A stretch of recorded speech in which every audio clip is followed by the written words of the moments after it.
बिस्मिल्लाहिर्रहमानिर्रहीम। अस्सलाम वालेकुम स्टूडेंट्स। हम अपना ये आज का लेक्चर स्टार्ट करते हैं। आज हमारा जो टॉपिक है वो एक्सपोनेंशियल फंक्शन या क़ुव्वत नुमाई तफ़ाउल। जैसा कि आपको पता है कि हम टाइप्स ऑफ फंक्शंस पढ़ रहे हैं, तो उस सिलसिले में हमने जो है ना ये आज एक्सपोनेंशियल फंक्शन पढ़ना है। पहले हमने जितने भी फंक्शंस पढ़े हैं वो फंक्शंस जो हैं अलजेब्रिक फंक्शंस थे। अलजेब्रिक फंक्शंस की टाइप्स हमने पढ़ी थी। तो ये जो नॉन अलजेब्रिक फंक्शंस हैं ये अब हम वो पढ़ रहे हैं। तो ये एक्सपोनेंशियल फंक्शन जो है ये नॉन अलजेब्रिक फंक्शन की टाइप है। तो इसमें देखें, इस फंक्शन में और जो पिछले फंक्शंस आपने पढ़े हैं उसमें जो डिफरेंस है वो ये था, जैसे आपने पॉलिनोमियल फंक्शन जो पढ़ा था उसमें ये था कि ये डिपेंडेंट वेरिएबल जो है उसको आप इस तरह से लिख सकते हैं a0 plus a1x plus a2 x square plus so on an x power n। ये पॉलिनोमियल फंक्शंस जो है इसकी मुख्तलिफ पावर्स और मुख्तलिफ टर्म्स हो सकती हैं। तो इसमें आपने ये देखा कि ये x जो है ये इंडिपेंडेंट वेरिएबल है। ये जो है डिफरेंट पावर्स में हो सकता है, लेकिन राइट साइड पे ये एक बेस की फॉर्म में, यानी कि ये बेस है, बेस की फॉर्म में है ये इंडिपेंडेंट वेरिएबल जो है। लेकिन जो एक्सपोनेंशियल फंक्शन है इसके अंदर जो इंडिपेंडेंट वेरिएबल है वो पावर की फॉर्म में है। ठीक है, जब हम किसी भी नंबर को यूं लिखते हैं तो ये इसकी बेस है, ये इसकी पावर है। पावर का मतलब आपको पता होगा, जैसे फॉर एग्जांपल 2 पावर 3, अगर हम इस तरह से किसी नंबर को लिखें तो इसका मतलब है कि ये जो नंबर है वो 3 टाइम्स मल्टीप्लाई हो रहा है, 2 इंटू 2 इंटू 2। इस तरह से हम इसको एक्सपेंड करके, पावर का ये मतलब होता है कि ये नंबर उतनी दफ़ा मल्टीप्लाई हो रहा है। तो ये जो है 2 बेस है और 3 जो है पावर या क़ुव्वत है, इसको हम असास भी कहते हैं। तो जितने भी ये पॉलिनोमियल फंक्शंस हमने पीछे पढ़े हैं तो उसमें जो इंडिपेंडेंट वेरिएबल है वो बेस में मौजूद होता है, लेकिन यहाँ पर जो इंडिपेंडेंट वेरिएबल है वो पावर में मौजूद है, यानी कि ये ऊपर पावर है और इसकी जो ये बेस है ये कांस्टेंट है। ठीक है, ये जो a है ये क्या चीज़ है, ये कांस्टेंट है। कोई सा भी ये कांस्टेंट नंबर हो सकता है ये a जो है। और ये x जो है ये इंडिपेंडेंट वेरिएबल है। इसका मतलब है कि ये जो पावर होती है ये वेरी कर रही है, यानी कि चेंज हो रही है। वेरिएबल का आपको पता है ऐसी क्वांटिटी होती है जो चेंज होती है, डिफरेंट वैल्यूज़ वो एज्यूम कर सकती है। तो इसमें जो ये जो बेस कांस्टेंट रहती है, पावर चेंज होती है। तो जो डिपेंडेंट वेरिएबल है वो इस फॉर्म में एक्सप्रेस किया होता है, यानी कि उसका जो रिलेशन है इंडिपेंडेंट वेरिएबल के साथ वो इस तरह से होता है कि जो इंडिपेंडेंट वेरिएबल है वो पावर की सूरत में होता है, यानी कि जो पावर है वो वेरी कर रही होती है और बेस कांस्टेंट होती है। इसमें नीचे जो है ये एग्जांपल मैंने आपको दिया, y is equal to 2 power s। इसमें जो a है वो 2 है यहाँ पर, यानी कि जो बेस है वो 2 है। कोई भी बेस हो सकती है। तो इस तरह के फंक्शंस इकोनॉमिक्स में यूज़ होते हैं। तो इस तरह के जो फंक्शंस है इसका जो ग्राफ है वो हम इस तरह से बनाएंगे। ये देखिए, जैसे फॉर एग्जांपल ये फंक्शन जो आपको एग्जांपल दी हुई है y is equal to 2 power x।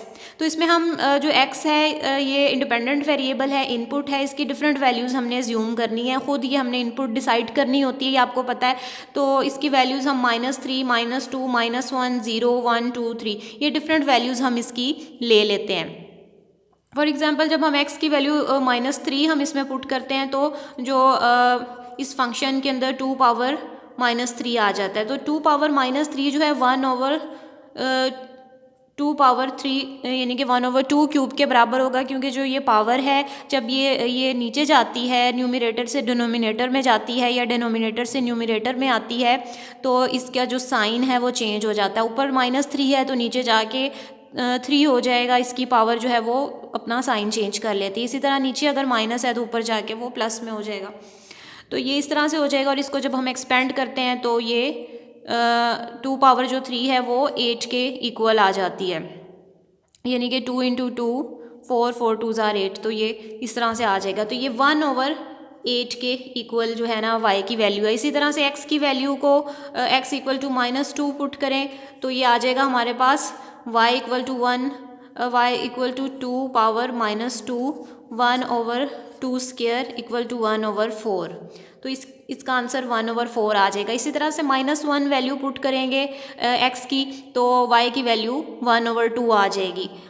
x equal to -1, तो ये इस तरह से ये फंक्शन बन जाएगा y is equal to 2 power -1 equal to 1/2, नीचे जाके प्लस में हो जाएगी इसकी पावर, तो ये 1/2 इसका आंसर आ जाएगा। इसी तरह से जब x की पावर हम 0 पुट करते हैं, यानी कि x = 0, तो ये जो फंक्शन है y की वैल्यू जो है 2⁻0 जो है वो 1 के इक्वल होती है। जब भी आपने याद रखना है, जब भी किसी वेरिएबल किसी जो बेस है उसकी 0 जब हम पावर उसे देते हैं तो वो उसका आंसर 1 के इक्वल आता है, तो ये 1 आ जाएगा यहाँ पर। इसी तरह से ये पॉजिटिव वैल्यू जब हम पुट करेंगे तो इसका आंसर 2, 4, 8 ये आ जाएगा। इसका हम ग्राफ बना लेंगे, तो आपने ये देखना है ये वाली ऊपर वाली जो टर्म्स हैं, ये y की जो वैल्यूज़ हैं, ये जो है ना ये फ्रैक्शन की फॉर्म में है। इसको जब आपने ग्राफ बनाना है तो आपने ये ध्यान रखना है कि 1/8 किसके बराबर होता है। यहाँ पर मैंने ये आपको बताने के लिए 0 और 1 के दरमियान जो है ना ये 1/2 होगा, ठीक है। 1/2 का मतलब है कि ऐसी क्वांटिटी है जो 0 और 1 के दरमियान है, ये एक फ्रैक्शन है। इसी तरह से 1/4 आपने लिखना है, तो 1/4, 1/2 और 1/2 और 0 के दरमियान जो है ना वो 1/4 आ जाएगा, ठीक है। यानी कि 1/2 का जो आधा होता है ना वो 1/4 होता है, यानी कि 1/2 को 2 पे डिवाइड करें तो वो 1/4 आ जाएगा। तो इसलिए 1/4 जो है ये हाफ है 1/2 का, इसके सेंटर में आएगा। इसी तरह से जो 1/8 है वो अगर हम 1/4 को हाफ़ कर दें, यानी कि 1/4 को मज़ीद आधा कर दें तो वो 1/8 के इक्वल है। तो इस तरह 1/8 जो है वो 1/4 और 0 के दरमियान 1/8 आएगा। इस तरह से आपने ये वैल्यूज़ यहाँ पर लेनी है। ये मैंने आपको एक्सप्लेन किया है रेशोज़ को थोड़ा सा, तो इस तरह से आपने ये ग्राफ बना लेना है। तो ये ग्राफ जो है वो हमारा इस तरह से बन जाएगा, इसकी डिफरेंट वैल्यूज़ आपने लेके इस तरह से एक्सपोनेंशियल फंक्शन का ग्राफ बन रहा है y = 2⁻x। ये देखें, ये मैंने ग्राफ बनाया हुआ है एक्स एक्सिस के ऊपर जो है ना x की वैल्यूज़ ली हैं 0, 1, 2, 3, इधर पॉजिटिव वैल्यूज़ हैं, इधर जो है इसकी ये नेगेटिव वैल्यूज़ आ रही हैं। तो यहाँ पर y एक्सिस पे y की वैल्यूज़ ली हैं। तो ये आप देख सकते हैं कि नीचे जो है जब x की वैल्यू माइनस में है तो y की वैल्यू जो है फ्रैक्शंस में आ रही हैं और बहुत छोटी हैं, तो इसलिए ये ग्राफ यहाँ पर ये पॉइंट्स बन रहे हैं। उसके बाद जब x की वैल्यूज़ पॉजिटिव होती हैं तो y में बहुत बड़ा चेंज आ रहा है, यानी कि x में कॉन्स्टेंट चेंज के जवाब में y में बहुत बड़ा चेंज आ रहा है, इसलिए ये ग्राफ इस शेप में हो रहा है। ये देखें, ये आपके सामने जो है, जिस तरह हमने ये एक्सपोनेंशियल फंक्शन पढ़ा तो जिसमें जो बेस थी वो कांस्टेंट थी, तो एक नेचुरल एक्सपोनेंशियल फंक्शन होता है, ये भी एक्सपोनेंशियल फंक्शन की टाइप है एक, जिसको हम तबई क़ुव्वत नुमाई तफ़ाउल कहते हैं। इसके अंदर जो है ना ये बेस वो a की बजाय, a जो है वो कोई भी नंबर हो सकता है, लेकिन ये बेस यहाँ पर e है, a नहीं है बल्कि e है। ई जो है ना वो एक इर्रेशनल नंबर होता है, आपने पढ़ा होगा इसके बारे में। तो इसकी वैल्यू 2.7182 के बराबर होती है अप्रॉक्सीमेटली, यानी कि ये एक इर्रेशनल नंबर है। आपको इर्रेशनल नंबर्स के बारे में मैंने क्लास में एक्सप्लेन किया था वो क्या होते हैं। तो ये भी एक इर्रेशनल नंबर है, तो इसकी बेस ई की फॉर्म में होती है, तो इसको हम नेचुरल एक्सपोनेंशियल फंक्शन कहते हैं और ये भी मैथमेटिक्स में यूज़ होता है। अब हम इस की तरफ आ जाते हैं, इसकी जो एप्लीकेशन है इकोनॉमिक्स में इन फंक्शंस की कहाँ पर एप्लीकेशन होती है। चूँकि हम जो मैथमेटिक्स पढ़ रहे हैं यहाँ पर इकोनॉमिक्स में, तो वो अप्लाइड फॉर्म में पढ़ रहे हैं हम। हमारा जो मकसद है यहाँ पर मैथमेटिक्स पढ़ने का वो बेसिक पर्पस यही है कि हमने उसको इकोनॉमिक्स में अप्लाई करना होता है। जो हमारे इकोनॉमिक्स के प्रॉब्लम्स हैं उनको सॉल्व करने के लिए हमने मैथमेटिक्स का यूज़ करना है। तो यकीनन ये वाले फंक्शंस जो हैं एक्सपोनेंशियल फंक्शंस, ये भी यूज़ होते हैं इकोनॉमिक्स में बहुत ज़्यादा। तो इसमें कुछ मैंने एग्जांपल्स लिखी हुई हैं जहाँ पर, या कुछ एरियाज़ लिखे हुए हैं जहाँ पर इसकी एप्लीकेशन होती है एक्सपोनेंशियल फंक्शंस की। सबसे पहले तो ये देखें कि ग्रोथ रेट जो है ना, ये फंक्शन जो यूज़ होता है ग्रोथ रेट के लिए, यानी कि कोई भी जो वेरिएबल उसमें शरह अफजाइश, इसका मतलब है कि वेरिएबल उसमें बढ़ने की जो रफ्तार है हम देखना चाहते हैं मुख्तलिफ वेरिएबल्स की, कि over the period of time हम वक्त के साथ साथ मुख्तलिफ वेरिएबल्स में इजाफा हो रहा होता है, उसकी जो वैल्यूज़ हैं वो इंक्रीज़ हो रही होती हैं या डिक्रीज़ हो रही होती हैं। तो जहाँ पर भी हमने ग्रोथ रेट्स देखने हैं वेरिएबल्स, मुख्तलिफ इकनॉमिक वेरिएबल्स में जो चेंज आ रहा है वक्त के साथ साथ, जब हमने उस चीज़ के बारे में अंदाज़े लगाने होते हैं तो वहाँ पर जो है ना ये क़ुव्वत नुमाई तफ़ाउल जो है वो यूज़ होता है ग्रोथ रेट्स मालूम करने के लिए मुख्तलिफ वेरिएबल्स के। तो अब ये देखें ग्रोथ रेट जो, जैसे ये मुरक्कब शरह सूद जिसको हम कंपाउंड इंटरेस्ट बोलते हैं, तो जब आप कोई रकम बैंक में रखवाते हैं तो वो उस पर इंटरेस्ट बैंक वाले देते हैं, तो इस तरह से आपकी रकम उसमें इजाफा हो जाता है, ठीक है। तो अब वो इजाफा कितना होगा, कैसे होता जाएगा इजाफा वक्त के साथ साथ। जैसे आप 100 रुपीज़ आपने बैंक में रखवाए हुए हैं, तो वक्त के साथ साथ जो है वो वो 100 रुपीज़ जो हैं वो 1 साल के बाद उनकी वैल्यू कितनी होगी, वो कितने पैसे हो जाएंगे। आपके पास 2 साल तक रखवाए हुए हैं बैंक में तो कितने हो जाएंगे, 3 साल के बाद आपके पैसे बढ़ के कितने हो जाएंगे, 4 साल बाद, 10 साल बाद, 20 साल बाद। इस तरह से ये चीज़ जब हमने इस चीज़ का जवाब हमने मालूम करना है ना, तो वहाँ पर ये जो एप्लीकेशन होती है वो एक्सपोनेंशियल फंक्शंस की होती है। ये जो प्रॉब्लम है ये एक्सपोनेंशियल फंक्शन का प्रॉब्लम है। इसी तरह से आबादी का आपको सबको पता है कि ये भी एक इकनॉमिक्स का अहम मसला है, पॉपुलेशन ग्रोथ, आबादी में इजाफे की जो शरह है। तो हम सब उससे कंसर्न्ड हैं क्योंकि इकनॉमिक्स का मसला है ये। हमारी जो पॉलिसी मेकर्स हैं उनके लिए भी एक बहुत बड़ा मसला है कि आबादी को सामने रख के हमने इकनॉमिक पॉलिसीज़ बनानी होती है। तो हमने देखना है कि आज हमारी आबादी अगर इतनी है, फ़र्ज़ करें ये है हमारी आबादी P के बराबर है, तो 10 साल के बाद कितनी होगी, फिर उसके बाद जो है 20 साल के बाद कितनी होगी, 30 साल के बाद कितनी होगी हमारी आबादी। यानी कि हम ये देखना चाहते हैं कि different over the period of time जो है इसमें कैसे इजाफा हो रहा है। जो हमने क्योंकि पॉलिसीज़ बनानी है, आबादी के बारे में अंदाज़े लगाने हैं, क्योंकि आपको पता है कि पॉपुलेशन के बारे में अंदाज़ा लगाने के लिए एक तरीका तो ये होता है कि हम पॉपुलेशन सेंसस कर लेते हैं, यानी कि मरदमशुमारी कर लेते हैं, जो कि आसान काम नहीं है। उसके ऊपर बहुत ज़्यादा पैसे लगते हैं, टाइम लगता है और उसमें बहुत सारी लीगल इश्यूज़ भी आ जाते हैं। बहुत सारे लोग मरदमशुमारी करवाना भी नहीं चाहते डिफरेंट पॉलिटिकल रीजंस की वजह से। तो इस वजह से जो है हम पॉपुलेशन जो सेंसस है, मरदमशुमारी यानी आबादी के बारे में जो डाटा है वो भी हम एस्टिमेटेड होता है, यानी कि हम उसके बारे में भी अंदाज़ा लगा लेते हैं कैलकुलेशंस करके। यानी कि एक्चुअली हम मरदमशुमारी करने के बजाय अब पेपर्स में कैलकुलेशन कर लेते हैं। वहाँ पर भी एक्सपोनेंशियल फंक्शन यूज़ होता है कि जिसमें हमने आबादी में इजाफे की शरह हमें मालूम करके हम देख सकते हैं कितने सालों बाद हमारी आबादी कितनी होगी। इसी तरह से शायद सरमाया की मालियत में कमी या शिकस्तोरीख या फरसूदगी के अखराजात जब हम मालूम करते हैं। डेप्रिसिएशन होती है कि जो हमारे कैपिटल एसेट्स होते हैं वक्त के साथ साथ उनकी वैल्यू कम होती चली जाती है। जैसे कोई मशीन है, उसकी वैल्यू जो है आज आपने न्यू ख़रीदी है, उस वक्त उसकी प्रोडक्शन भी ज़्यादा है, उसकी आउटपुट ज़्यादा है, उसकी वैल्यू भी ज़्यादा है, तो आप उसे यूज़ करते जाते हैं, आहिस्ता आहिस्ता वो यूज़ होती जाती है, उसकी वैल्यू भी कम होती जाती है क्योंकि उसकी आउटपुट भी कम होती जाती है। यानी कि वो आउटपुट नहीं देगी जितनी उसने शुरू में दी, क्योंकि वो यूज़ हो चुकी हुई है, उसकी वैल्यू कम होती जाती है। तो उसकी जो वैल्यू कम हो के कितनी हो जाएगी इतने साल के बाद या इतने टाइम पीरियड के बाद, अगर हमने ये अंदाज़ा लगाना है तो इस चीज़ का जवाब जो है वो भी हम एक्सपोनेंशियल फंक्शन अप्लाई करके मालूम कर सकते हैं कि किसी भी कैपिटल एसेट की जो वैल्यू है ख़ास टाइम के बाद गिर रही है तो कितनी हो जाएगी। अफराते ज़र के मसारफ़ ज़िंदगी पर असरात। अफराते ज़र या इन्फ्लेशन का आपको पता है, कीमतों में अगर मुसलसल इजाफा होता चला जाए उसको हम अफराते ज़र कहते हैं, और इससे हमारे ज़िंदगी पर बहुत ज़्यादा आम शख्स की ज़िंदगी पर असर पड़ता है और पूरा मुल्क मुतासिर होता है इससे। तो अफराते ज़र से आपके जो बजट के ऊपर घर के क्या असर पड़ रहा है, कीमतों में जो इजाफे की शरह है उसका आपके बजट पे क्या इफ़ेक्ट पड़ रहा है। आज आप एक जो एवरेज फैमिली है आज उसको जो अपना घर चलाने के लिए इतने पैसे चाहिए और इतने साल के बाद जो है उसको अपना घर चलाने के लिए यकीनन ज़्यादा पैसे चाहिए होंगे, तो कितने पैसे उसे चाहिए होंगे।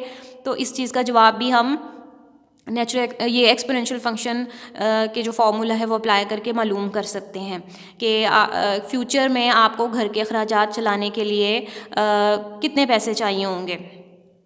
उसके बाद 5th पे GDP ग्रोथ रेट, ख़ाम मुल्की पैदावार या कौमी आमदनी में जो इजाफे की शरह है, शरह नमून, ये भी एक इम्पॉर्टेंट वेरिएबल है पॉलिसी के हवाले से, क्योंकि हम अपनी इकनॉमिक पॉलिसी का जो हमारा टारगेट होता है वो यही होता है कि हमने शरह नमो में इजाफा करना है।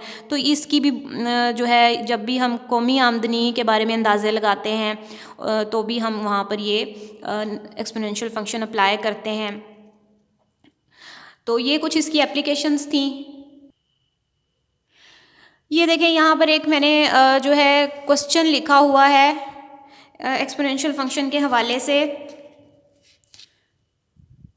ठीक है, ये एक प्रॉब्लम है जो है एग्जाम्पल एक दी हुई है, या आप इसमें ऐड कर सकते हैं अपने इस टॉपिक में। अगर 100 रुपये 10% सालाना मुरक्कब शरह सूद पर बैंक को दिए जाएँ तो 3 साल के बाद कितनी रकम हासिल होगी। वैसे तो मैंने जितनी भी आपको भी एप्लीकेशंस बताई हैं, एरियाज़ बताए हैं एक्सपोनेंशियल फंक्शन के, तो उन सब के हवाले से क्वेश्चंस हम कर सकते हैं, लेकिन वो आपके कोर्स में नहीं है। तो आपने ये जो टॉपिक है ये आपके कोर्स में भी है, आपने आगे पढ़ना है ये टॉपिक, ये फार्मूला, तो इसलिए ये मैंने क्वेश्चन आपको जो है इसके अंदर इंक्लूड किया है। तो एक सिंपल सा टॉपिक है ये, सिंपल सा प्रॉब्लम है कि अगर 100 रुपीज़ आप बैंक में रखवा देते हैं तो बैंक चूँकि सूद देता है आपको 10% सालाना पे आपको सूद दे रहा है बैंक, और 100 रुपये आपने रखवाया हुआ है बैंक में, तो 3 साल के बाद आपको कितनी रकम हासिल होगी। तो ये एक्सपोनेंशियल फंक्शन यहाँ पर अप्लाई हो रहा है। ये देखें कि जो पैसे आपने बैंक में रखवाए हैं उसको हम असल ज़र कहते हैं या असल रकम कहते हैं, उसको हमने पी से ज़ाहिर किया है, और एस जो है वो कुल रकम है जो आपको 3 साल के बाद हासिल होनी है, आई जो है वो शरह सूद है, एस जो है ये हमने मालूम करना है। ठीक है, और पी की वैल्यू यहाँ पर जो है वो पी की वैल्यू 100 है, क्योंकि 100 रुपये आपने असल रकम जो बैंक में रखवाई है, सूद जो है उसकी शरह 10% है, ये परसेंटेज में होता है। तो ये फॉर्मूला है S is equal to P into 1 + I whole power N. N जो है ये टाइम पीरियड है, जितने टाइम जो यहाँ पर 3 ईयर्स का हमने टाइम पीरियड लिया, तो एन की वैल्यू यहाँ पर 3 है। तो इसमें जो है ये इसको हम सॉल्व कर सकते हैं इस फॉर्मूला के ज़रिए, इसके अंदर वैल्यूज़ पुट करके। s is equal to P की जगह जो है हम इसकी वैल्यू पुट कर देते हैं 100, ठीक है, 1 प्लस ये आई की वैल्यू जो इंटरेस्ट है ये परसेंटेज में होता है 10%, 10% जो है वो 10/100 के बराबर है, तो n की वैल्यू 3 है। तो इसको हम सॉल्व कर लेते हैं। तो आप ये देख सकते हैं 100 जो है ये इसका कोफिशिएंट है, तो इसको 1 + 10/100 को जब हम इसका सॉल्व करेंगे एलसीएम लेके, तो ये 110/100 आ जाएगा। ठीक है, पावर 3। तो अब आप ये देख सकते हैं कि ये जो चीज़ है इसकी ये एक्सपोनेंशियल फंक्शन बन गया है कि ये बेस है इसकी और ये ऊपर जो पावर है। तो इसको हम सॉल्व करते हैं 100 × 1.1 पावर 3। ठीक है, ये बेस है 1.1, 110 को 100 पे हमने डिवाइड किया, 1.1 आ गया। तो इस तरह से ये 100 × 1.331, इसका क्यूब लेंगे 1.1 का, तो 1.331 आ गया, और इसको हम फर्दर सॉल्व करेंगे 133.1 आ गया इसका आंसर।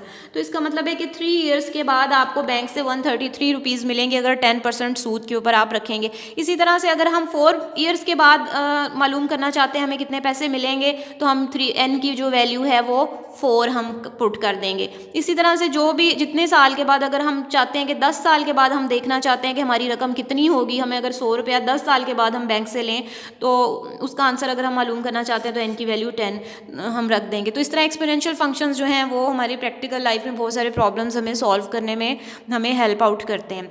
आई होप ये आपको समझ आ गया होगा। Keep watching. अल्लाह हाफिज़।